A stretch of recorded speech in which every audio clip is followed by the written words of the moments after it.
eterični sprej. Dva osnova sastojka su alkohol i aloe gel. Prvo sipamo negde do polovine čaše alkohol.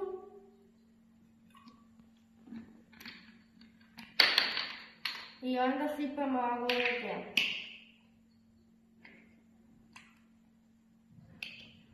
Da bi sprej bio eterični, dodajemo po izboru eterično ulje. Dodamo par kapljica. A da bi sprej bio u boji, dodamo i boju za kolače.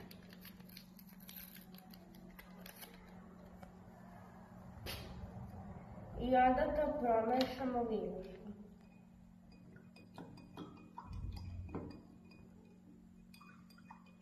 Onda uzmemo neku posudicu,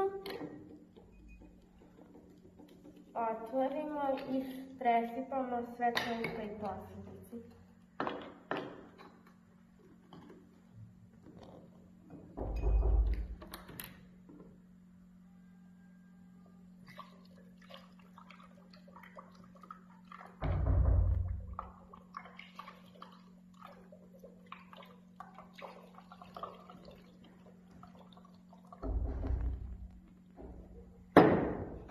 I onda zatvorimo posudicu.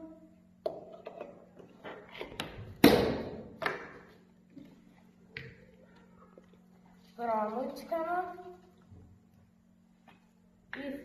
i naprskamo ruke.